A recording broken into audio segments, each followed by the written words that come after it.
you got to know where it is you want to go, but you got to be willing to do the work to get there. You can't just like assume that you can wait around and have it happen. Over the course of my tenure there, figured out how to do that job more efficiently, to build myself more bandwidth, to just pick stuff up.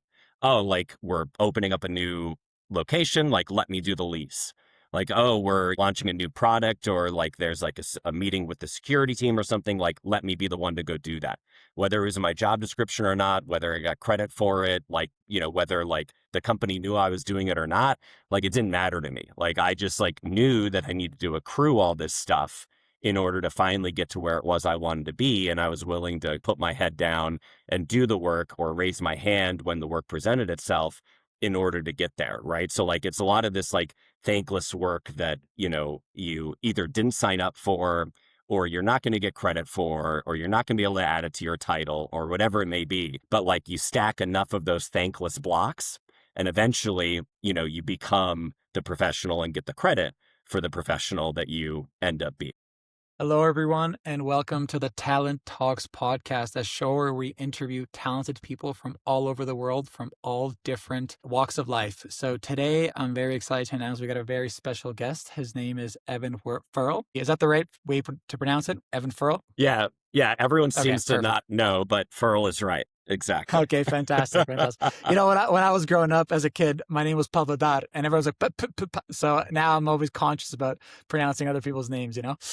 Um, My great grandfather made up the last name when he immigrated to the United States, and he thought that it Legend. was going to sound more American than I guess it used to. But we just end up, everyone still asks me how to pronounce it, so clearly that didn't work.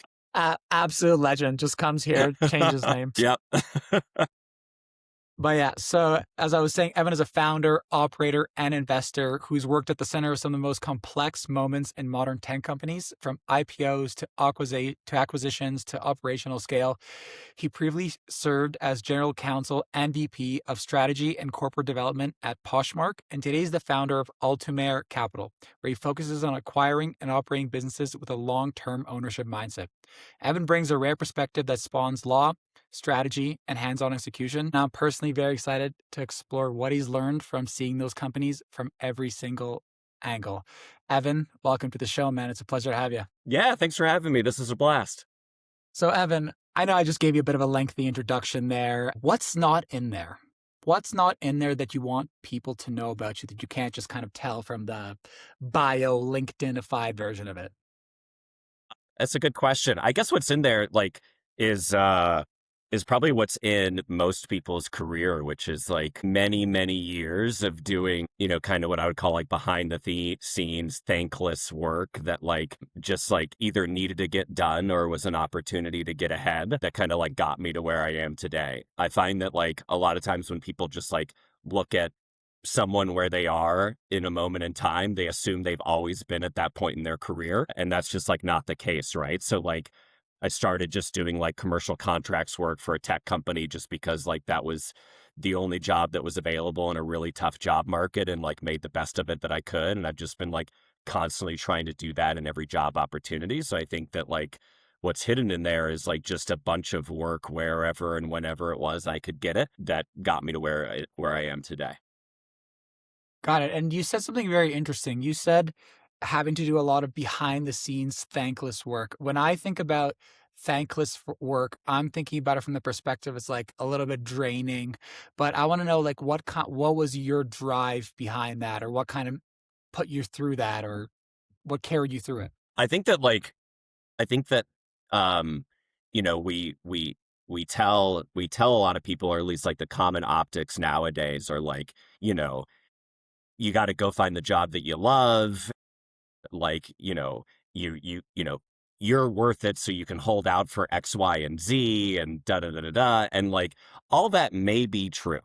But that doesn't subvert or shouldn't presuppose that like it's going to take some work in order to get to where it is you want to be. And so like the way I always looked at it is like you got to know where it is you want to go, but you got to be willing to do the work to get there. You can't just like assume that you can wait around and have it happen. And so like even in my first job, even though I was technically only supposed to do commercial contracts for this tech company, I like over the course of my tenure there, figured out how to do that job more efficiently to build myself more bandwidth to like just pick stuff up.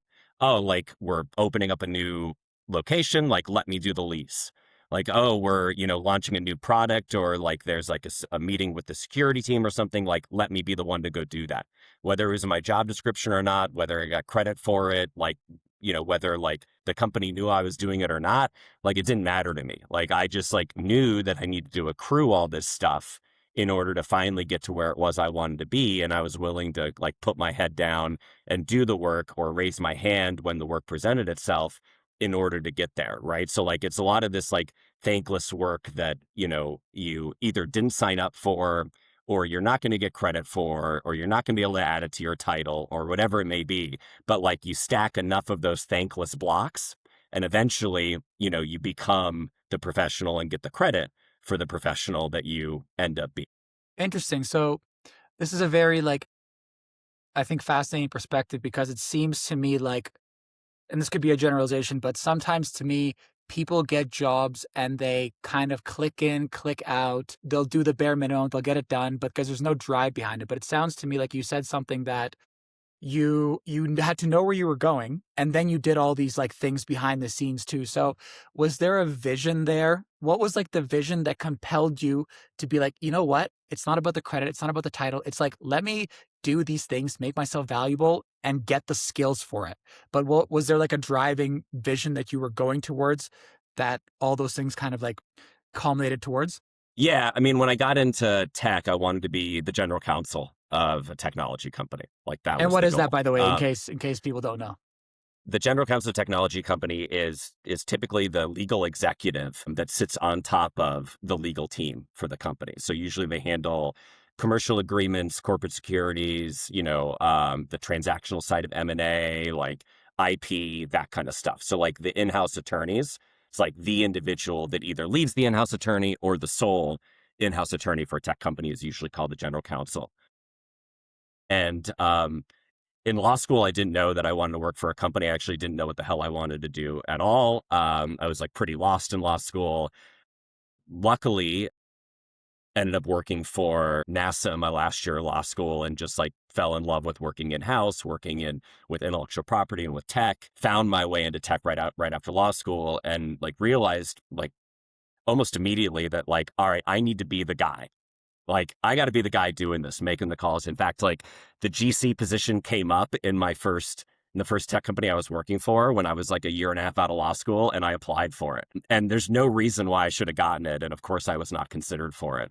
But I'm like, anytime like a door opens, anytime like an opportunity comes up, and this kind of goes back to thankless work, right? It's like anytime there's an opportunity for me to get a little bit better, learn a little bit more, raise my hands for things, like I just did it. And so like that was always the first goal. The first goal was like be a general counsel of a tech company. And it's also, I wanted to work in house because I loved the business side of law. And I loved that being an attorney allowed you to get closer to the business than like other entry level roles. I mean, like in my first job, I was talking with the CFO, the CEO, I was doing stuff for board prep, et cetera. And so I was like, all right, I need to get as close to this as possible. And like the quickest way to do that is become the general counsel. And then I can have access to and learn from the entirety of the business. So you popped over something I think that is very fascinating there. You kind of just skipped over it. NASA. Big name. But yeah. Lot of associations behind that. First thing out Yeah. of law school. What's that story? Tell us the story of how you ended up there. Yeah. I don't know how I managed it, but my last year of law school, I only had class 3 days a week. So I had class Monday, Tuesday, Wednesday, and then I had Thursday and Friday off. And I was like, well, like I have to do something with my time those 2 days other than just like go to Salty Dog, which was the dive bar I lived right behind, and like drink beer.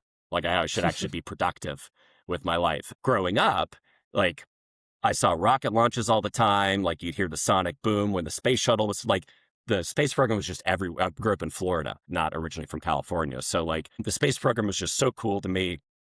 I wanted to work there. This shows you how like little I knew about the legal system, but I was like, I assumed NASA had attorneys. I didn't know. And I ended up finding the chief counsel's email of NASA online. It was just like publicly available information. I remember before class one day, I put together like, excuse my language, like a shitty resume. And I sent him an email and I was like, hey, like, I don't know if you're hiring law clerks, but I'm willing to drive down Thursdays and Fridays. I'll sleep under my desk. Like, you don't need to pay me. Like, I just want to come work and be an attorney or a law clerk or whatever at NASA. And I sent this email off like into the ether, assuming it was like never going to get responded to, but like, why not take the shot? And 3 days later, the chief counsel emailed me back and he's like, you know what? We haven't hired somebody for this year. And if you want to drive down and interview for the job, drive on down next week. And so I drove down the next week and I brought my writing sample and all this stuff. And I gave the same pitch. And I was like, just like, don't pay me. Like, I'll come down Wednesday night. I'll work however long you want me to, Thursdays and Fridays. And he was like, well, legally, I have to pay you. And I was like, okay, pay is good too. And so, yeah, I spent that last year of law school. I went to school Monday, Tuesday, Wednesday. I was like the CFO of the student government on Wednesday nights. That got done at about 10. And then I got in my car. I drove for 2 hours, made it down to Kennedy Space Center around midnight that night. I fell asleep for 5.5 hours. And then I woke up and I worked, as many hours as I could Thursday and Friday. And then I drove back up to Gainesville and made it back to Gainesville at like 9 p.m. on Friday nights. Still in time to go hit the bar and have a beer.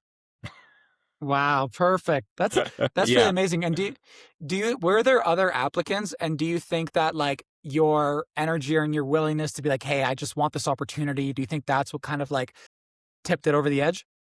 So, funny story, along with being an attorney for about 7 or 8 years, I was a professional stand-up comedian. And No way. Wow.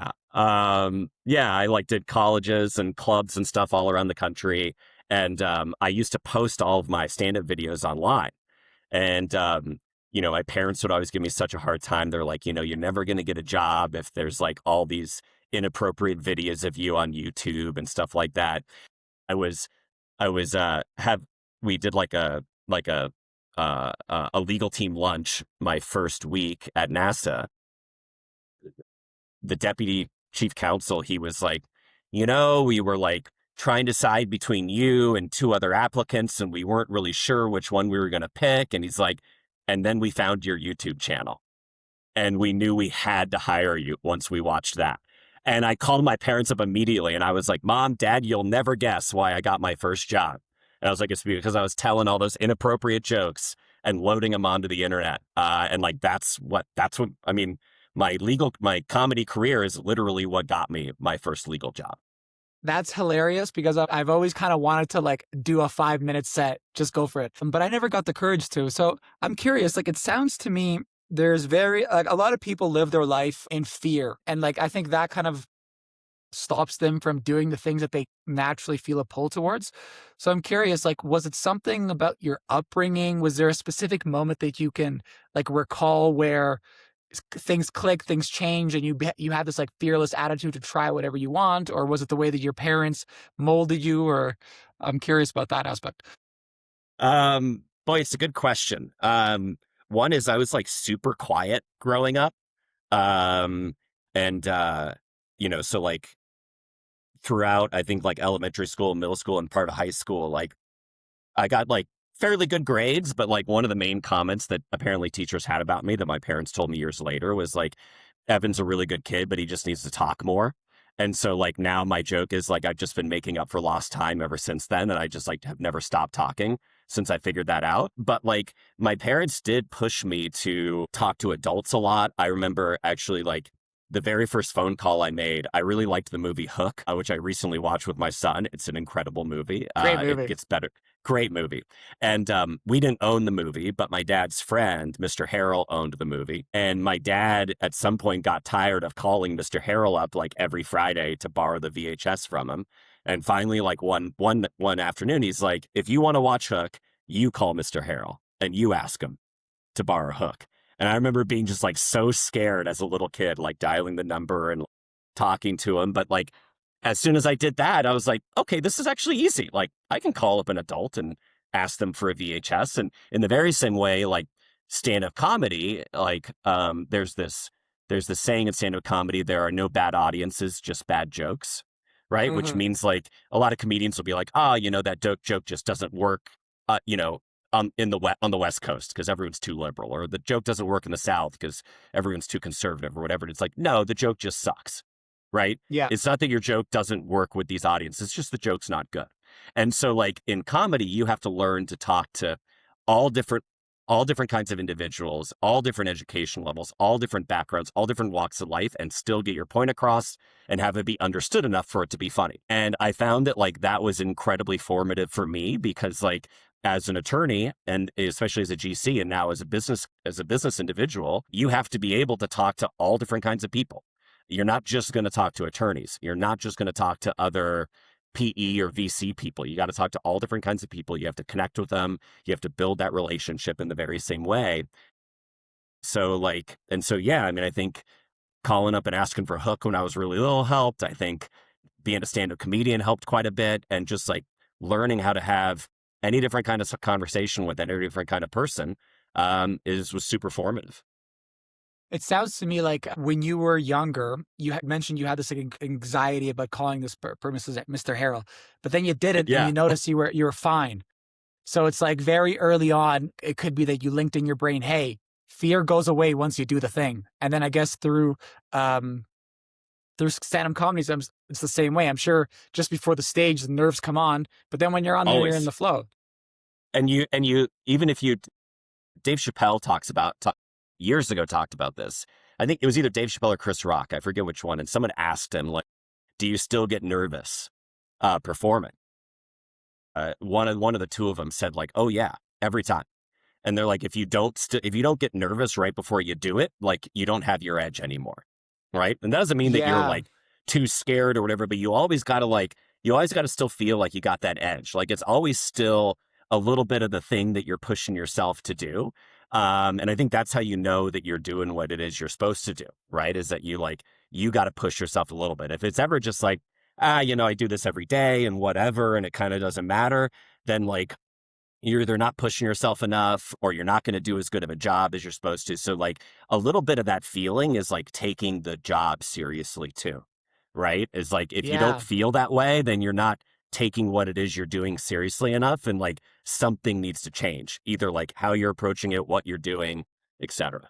What's really fascinating to me about the way that you just described that was the meaning that you attributed to that feeling, because I know many people who could have that exact same feeling.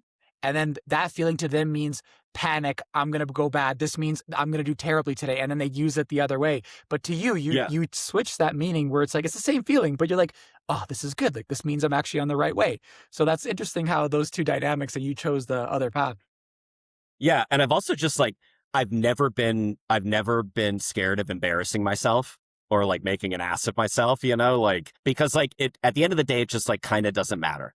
Right. And that doesn't mean that you can just like go out and be rude to people or insert yourself in situations where you're not supposed to be or whatever it is. But at the end of the day, like the thing that you're scared about going out and doing is like, is not a big deal to you. It's probably certainly not a big deal to the person that you're going to speak with because it's like a blip on their radar, right? And so like I've just like I never had a problem getting up and like performing in front of people or like like Evan, you got to be like I remember really directly. So in high school, uh, the history teacher each summer would pick like a 3-week trip that like 10 students could sign up for. So like one summer she took everybody to like Scotland and England and the next summer was like Italy and Greece. And I studied classical studies in college. I was a big like ancient history nerd.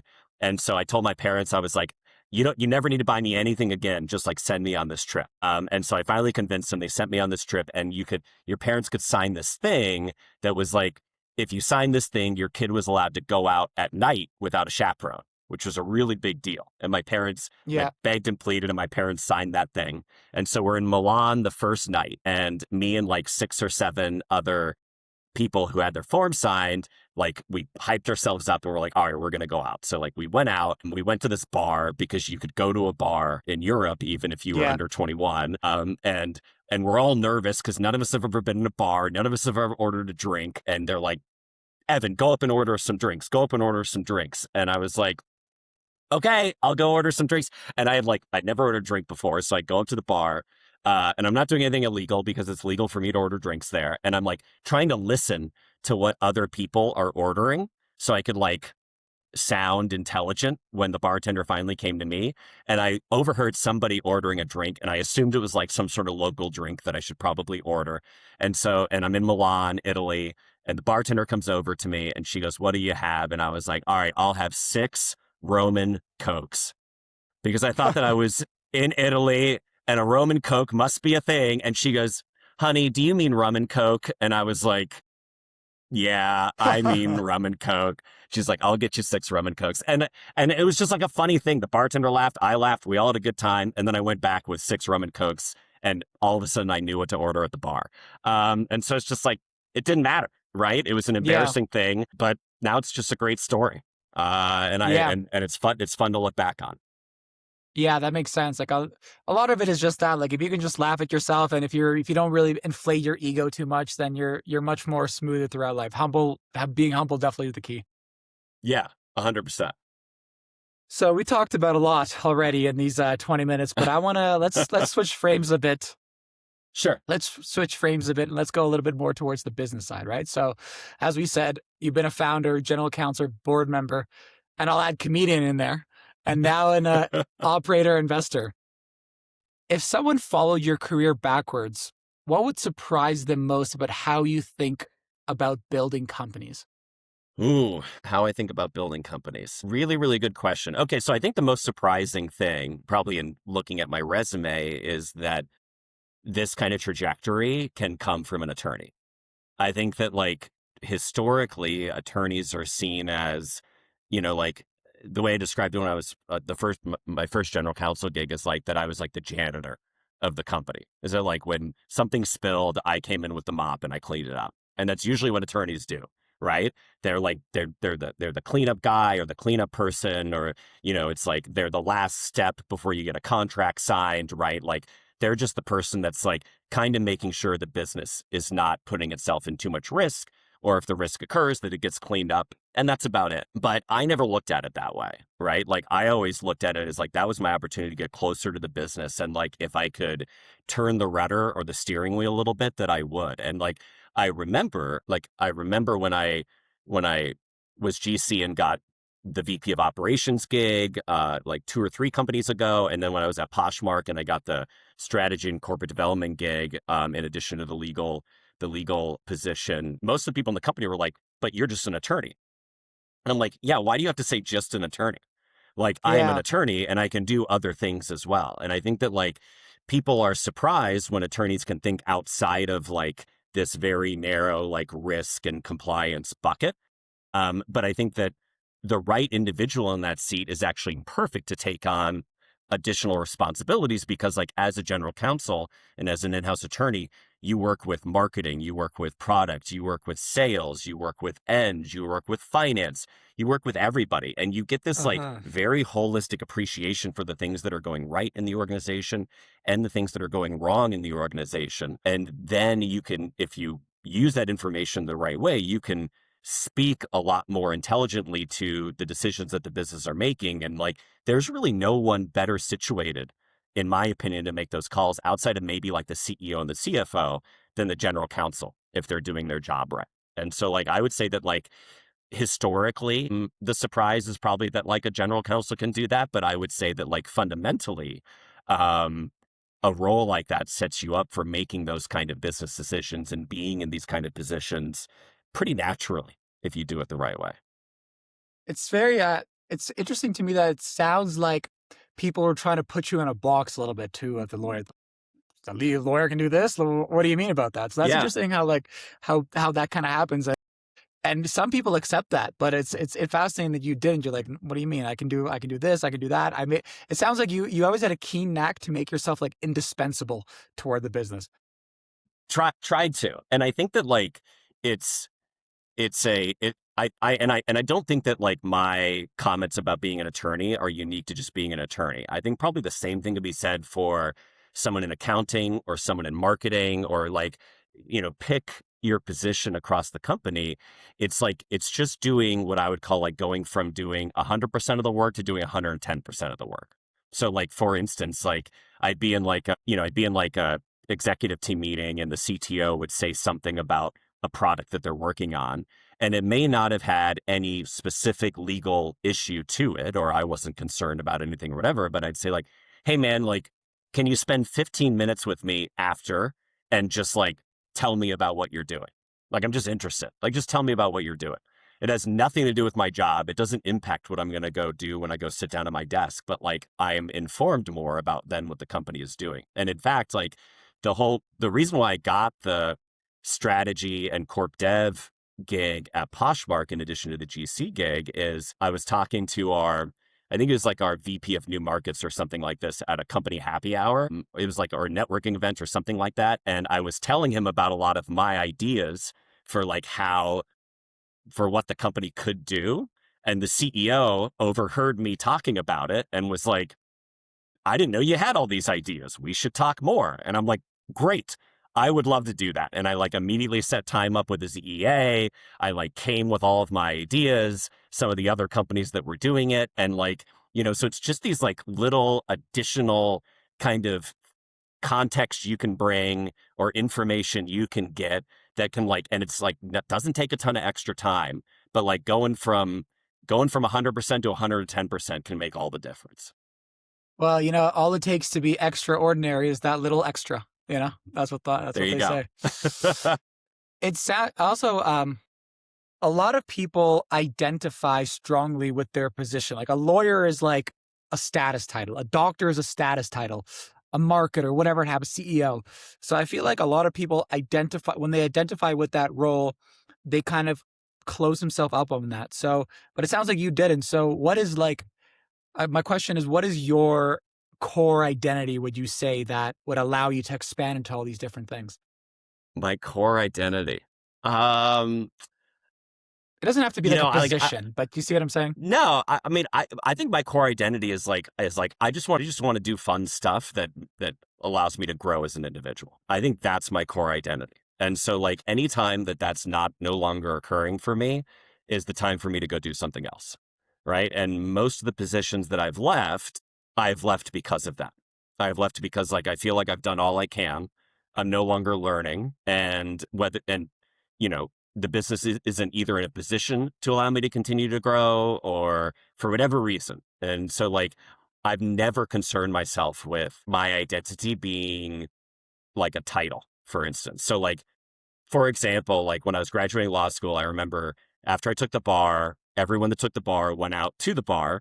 And so we're all like having beers after the bar and we're all talking about what we're going to do after law school. And most of my friends were going to like, prestigious law firms and, going to be litigators or all this other kind of stuff. And they're like, Evan, what are you going to do? And I was like, oh, I got this job as a contracts attorney at a software company. And it like wasn't a big software company. No one really knew what the name was. It was in like human capital management software, like fairly, excuse my language, boring vertical. Doesn't mean it's not necessary, but like it's not sexy. It's not Google or whatever it is. And I remember like most of my buddies, they were like, you're just going to be a contracts attorney. They're like, you don't like, shouldn't you have an assistant general counsel title or shouldn't you be corporate counsel or whatever it is? And I'm like, I, I don't care, right? Like I just want to go start getting experience. This is in the industry that I want to be in. This is doing something that I want to do. This is a stepping stone. And like, it doesn't matter to me whether I have assistant general counsel in my title or not right now, right? It doesn't matter whether I'm making X or Y or anything like that. Like, this is this is the start of what's going to get me to where it is I want to go. And like, I'm not going to like hold out for a better title, or I'm not going to go work at a law firm just because that's what I'm supposed to do, even if I know I'm going to hate it, right? Like, I'm going to go do the thing it is that like I enjoy, that I'm going to learn, and eventually I will get to where it is that I want to go, right? And so like I've never like needed to identify myself with like, I don't know, my position professionally. It's more about like, am I continuing to learn and gain the knowledge that it is I want to throughout my professional career? And when do you know you've stopped growing? I know there's like outside factors, there's like no ways you can maybe advance, but is there like some sort of internal factor that you're like you feel that you're okay, like this is it's time to move on now to the next thing? I'm sure there's a better way to articulate it. I just kind of like it kind of comes on really slowly, but eventually I get to this point where like it's like everything kind of feels like it's already happened before. You know, like I my first job when I moved out to California, I I went from basically working like 40 hours a week to like cutting that time close to in half, if not more in half, because it's just like I didn't even need to hear what people's objections to like these contracts were.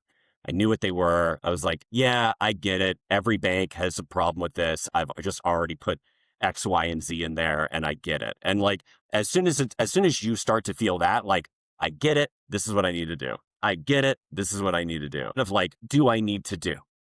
Right? What do I need to do here? And you can still have that question even if you're doing the same thing over and over again. There are plenty of jobs where you just got to do a lot of the same thing over and over again. But if like you ever get to that feeling where it's like, all right, I get it. All right, I get it. All right, I get it. And you say that enough times, finally you're like, all right. And when I I felt get that, it. I get it. And then I go to my manager and I say, hey, I get it all. So like, what's next? Right. And I usually don't ask such an open-ended question. Usually I'm like, okay, I get it. And this is now what I'd like to do.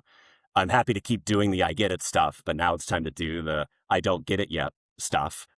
And now that I've gone out on my own with my two partners, I don't get any of it. And so I now have nowhere else to go but myself to continue to not get it. Got it. Got it. That makes sense. I like that. You've seen companies at every stage, early, hypergrowth, public acquired, and now you have your own company with two of the founders. Have you identified two or three main mistakes you see that companies or founders repeat regardless of company size? Yeah. Definitely. I would say one of the okay, so maybe a few things. Like one is like I think founders, CEOs, I think they everyone has what I would call like human capital or relationship blind spots. For instance, like the guy that like you hired when it was like the first quarter of the company and he's been around for a really long time, but like now just kind of like doesn't make sense in the organization anymore. The rest of the organization has moved incredibly further forward. And for whatever reason, this one individual just like the role doesn't make sense anymore, or they're just not performing the way everyone else is performing. And I feel like there's this, and I have no problem with like a bit of like respect and kind of like leniency for people that have Yeah. like been through the trenches with you. I understand that. But there does come a point where that individual either needs to be put in a different role or be asked to move into an advisory or out of the organization. What they can't do is kind of continue to move forward while they're the post that's kind of like holding the rest of the flood behind, right? And I've seen Yeah. this in like basically every organization I've worked for. And so I'm not saying that like as soon as like someone starts to feel like they're the anchor on the organization, you need to be like, hey man, I'm sorry, hit the bricks. It's like you don't need to be calloused about it. But I think that like if somebody was the VP of operations, but they were a great VP of operations when you had 30 people and one product, and they're not when you have 300 people and five or 10 products, then you just got to say, hey man, like it's time to hire a COO, and it's time for you to like, take or and probably leading up to that, you need to give them all the tools it is necessary for them to try to rise to the occasion. But if they just can't rise to the occasion, then like it's time to have the honest conversation with them. Yeah. And the interesting thing is like I have seen really sharp people that can move an organization forward leave because of that blind spot. Because they're like, man, like I'm just never going to be able to get ahead because X, Y, or Z individual is best buddies with the CEO. And like Yeah. and they're just always going to they're all and like and I have seen organizations be at a detriment materially to that, either from a revenue perspective, from a cash burn perspective, from a growth perspective, whatever it may be, like persistent across the organization. So I think that's one. And maybe I'll pause there if you want me to dig in any further in that, but that's probably my first. I definitely have seen that experience too. I think it comes from a bit of a sense of loyalty as well, and like I think that's why it does kind of hurt to let that person go.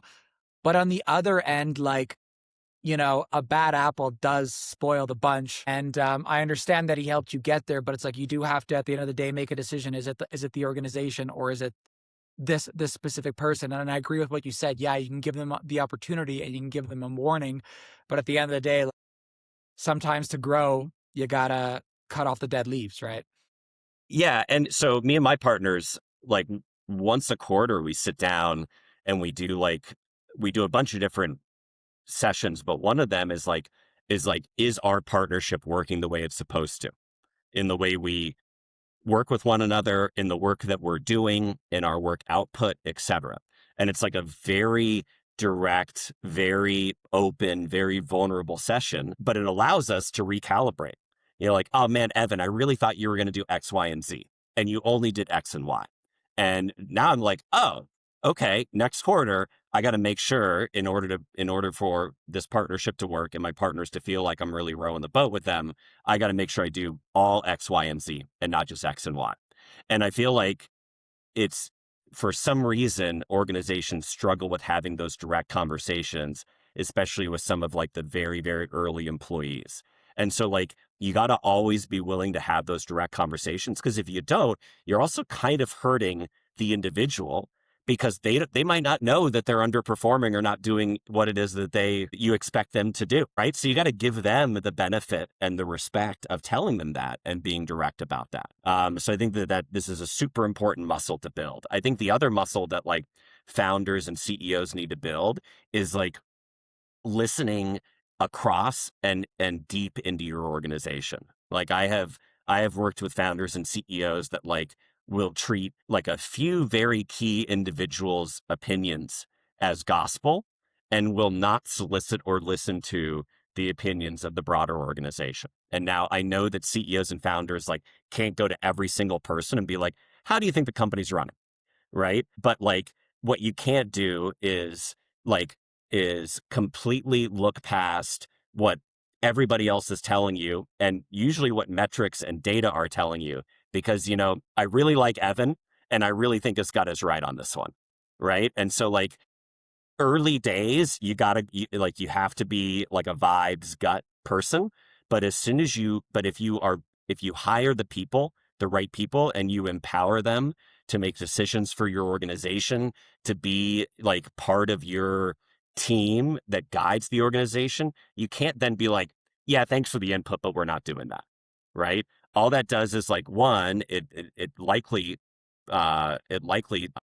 you're going to make the wrong decision because it is an uninformed decision. And two, it is going to demoralize the people that you hired in order to help you make these decisions. I have left organizations because of that. Like you can only sit down in a meeting so many times and say the same thing and have the leader of the organization or whoever it is do something completely different than either what the data shows or what you were advising them to do, until you say, you're never going to listen to me anyways. So I'm out. Right? Like you don't need me here because my opinion and my expertise does not appear to matter. And so like I think that like if you're building the right organization, get people around you that are going to push you as a leader. They're going to push back on you. I was in a meeting earlier today where our operations manager was pushing back on me, and it's like, I want you to do that. I hired you to do that. If I just wanted my own opinion, I wouldn't have hired you. And so I think a lot of leaders and CEOs, they hire people thinking that they want that, but they don't actually want that.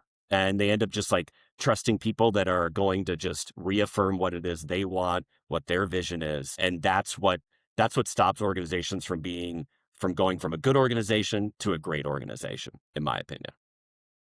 What do you think why do you think that is? Like, it seems like that happens to a lot of organizations, but it seems like it's not like an overall all of a sudden this happens. It's like these small, tiny little creeping steps that don't really mean much in the moment, and they become this monster. But have you found a way to like organize, like identify early on what these kind of little steps are?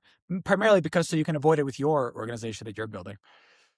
I think that like the reason why it happens fairly regularly is actually because the organization was so successful to get where it is, like, in the moment, right? And what I mean by that is like in early days, like that CEO, that founder, those four founders, two founders, whatever it is, like their gut, they made all the right decisions with their gut to get the organization where, like, to a certain level, right?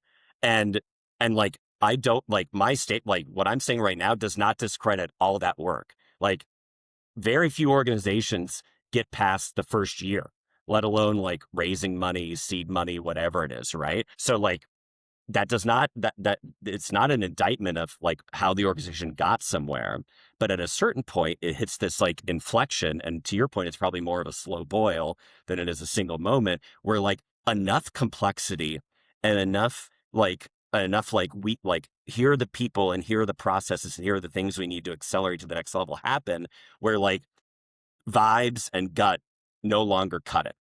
They go from 100, like as you grow, they go from 100% to like 70% to 40% to eventually like you just need to be a data driven organization. And like one of our portfolio companies, we're doing that right now. We're moving from being like the gut organization to being the data driven organization. And like we've gotten pretty far on our gut, but once we started digging into the data at our current scale, we're like, okay, some of our gut assumptions have been wrong, and now's the time to Mm. tweak it and turn it. And so you need to understand that like you got to move these dials dependent of one another. You got to kind of like turn down the vibes and turn up the data as you continue to grow. How do you, okay, I totally agree with that. And I see what you're saying. I think that's important to look into the data. The data can tell you a lot. Because it sounds to me like if you're going to go down that path, eventually it sounds like you're going to build up all this kind of like dead skin, and then you kind of lose the soul of their organization. Does that resonate at all, or does that not even actually matter? It certainly matters, but I don't think that that's the logical conclusion. So like Okay. um the Or soul I of the guess the org, like culture would be the soul, not specifically the data-driven no, approach. like I would say that in fact the exact opposite is true. I have worked at organizations where the culture is failing because the company is failing, because they refuse to look at the data that's just hitting them right in the face about what's going wrong.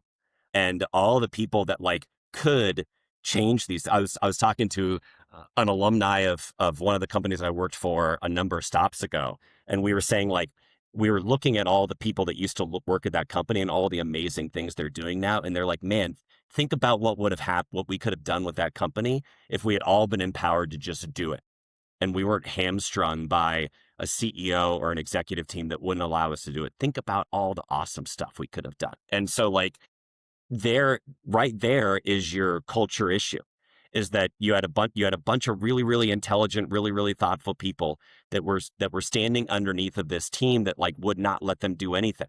And like maybe the culture was great up here, like one or two or the top four or five people, but all underneath of it was just this were just these like hyper potential but low actual energy individuals because they were just hamstrung by people that were like trying to preserve something that no longer existed up here. And so I think that like you continue to build positive culture through success, through working through hard conversations and hard times. And sometimes like the hard conversation is like the way we've been doing it is no longer the way we can be doing it. We have to like get rid of some of the things that we were doing before. We have to relook at some of the things that we're doing and do them a different way. And all of these people that we've hired to do it, we need to empower them in order to do that. And that's how you build really, really positive culture, actually. So I think the inverse is actually really true. Is like this is how you preserve culture, not how you kill culture. Yeah, I guess that makes sense because if their revenue is drying up, if the gut assumptions are wrong, then the revenue starts to suffer. Revenue starts to suffer. Layoffs happen, and then you're kind of like instead of a ship going up, you start to go down the other way. And then once momentum takes over, it's very very difficult to turn that ship around.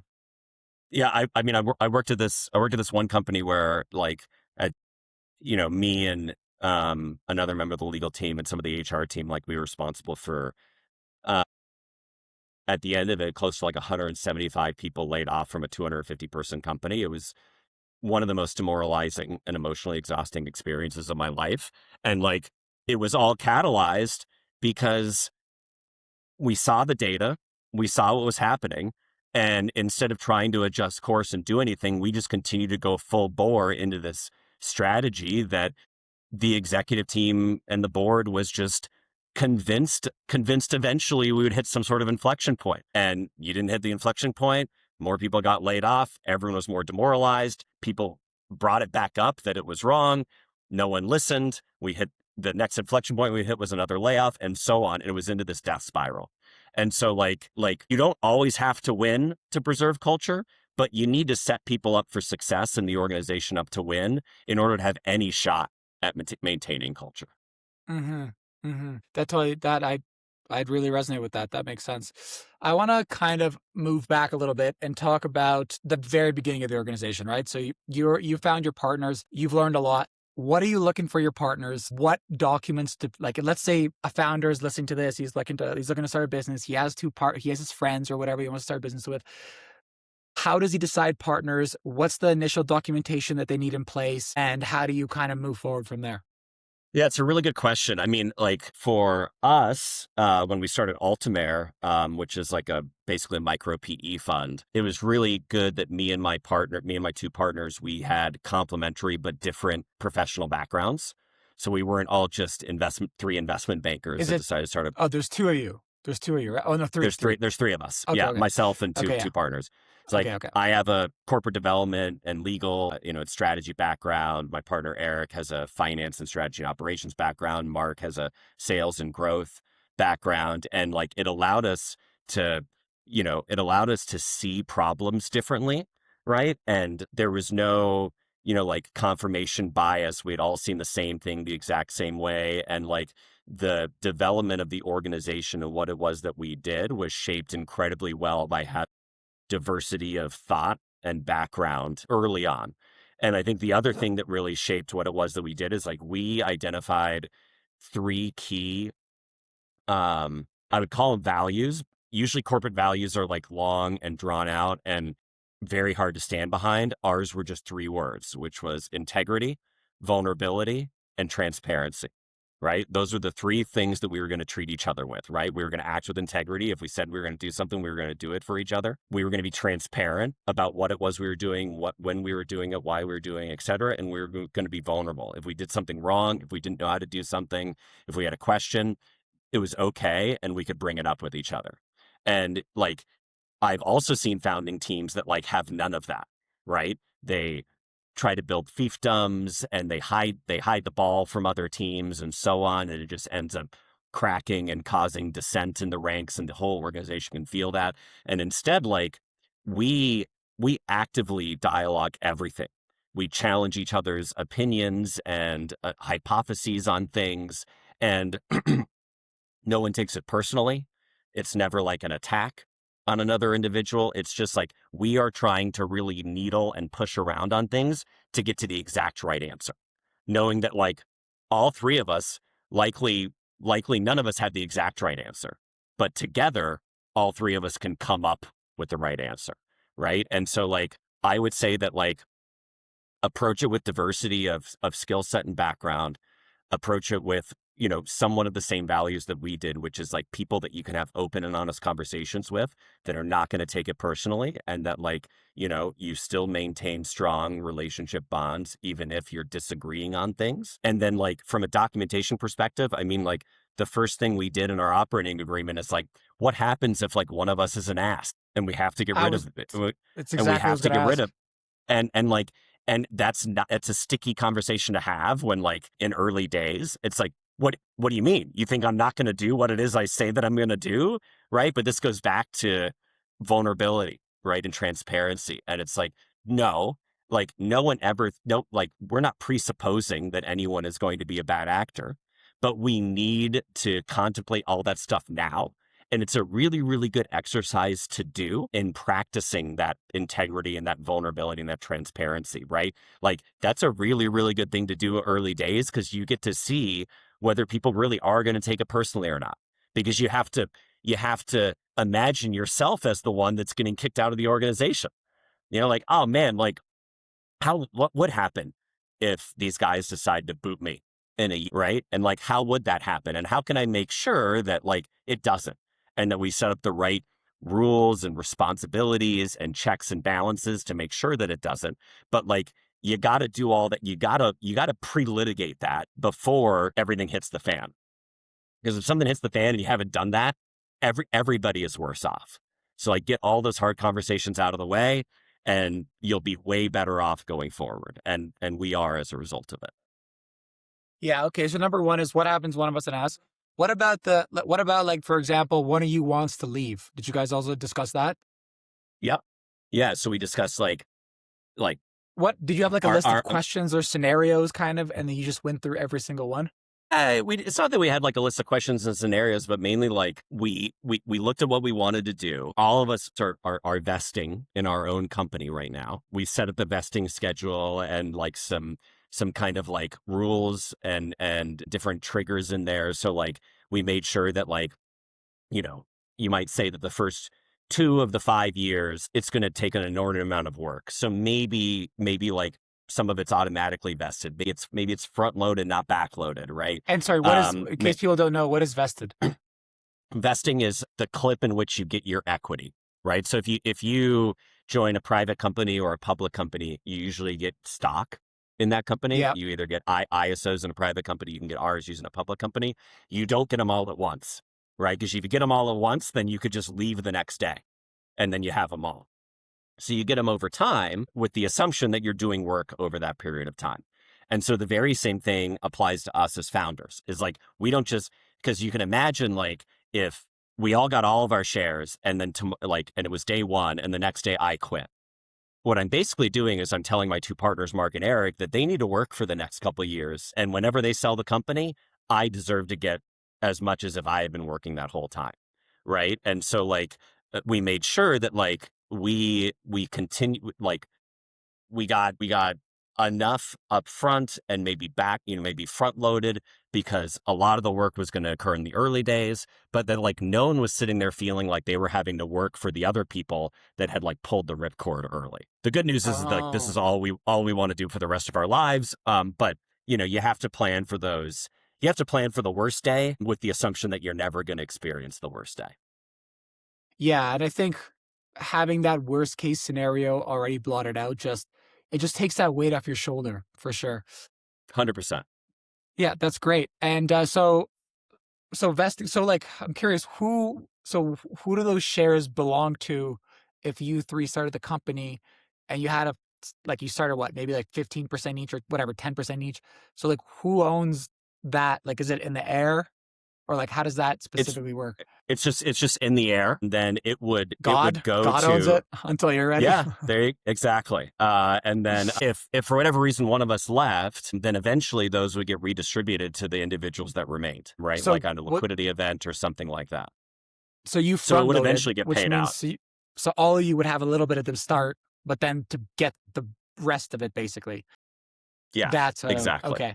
And is it like a Exactly. 3-year agreement, a 5-year agreement, or is it like For milestone based on what you guys are doing throughout the organization? For us, it's time duration. For other people in our organization, and this is like a kind of a typical PE structure, is it's time and goal based, right? And so like hitting different milestones, so you can definitely structure it with a performance as well as a time as well. For us, because we have the mechanisms to exit one of us, even though I think that is an incredibly outside of the realm of possibility. For us, it's just time based, and for most equity grants it's usually just time based. But a lot of like general manager, CEO, I mean, Elon Musk just got that, the big Yeah. approval for the $1 trillion thing. But like, that's all, if not all of it, most of it is performance based in order to hit all that. So like, you have to deliver value into the organization at some point. For these large grants, you have to deliver value into the organization in order to get value out, which is surprising for a lot of people, but it's a good thing to have. Yeah. Well, Evan, I've had a great time to speak with you. I want to be mindful of your time. I could talk to you for like probably 2.5 hours. You could hold JR here. But what would be one final thing that you want to leave with the audience? Or in other words, what is one piece of advice you would want to give to your younger self? Because I feel like Um, both of those are the same. yeah, I mean, I guess my piece of it, but so like my piece of advice is just to always raise your hand, right? Always be the person in the room that's raising their hand. And that will yield work that is beneficial. That will yield work that isn't beneficial and never really mattered in the long term. But it will. But what it will do is it'll continue to get you in rooms that you want to be in, right? And very rarely will people raise your hand for you.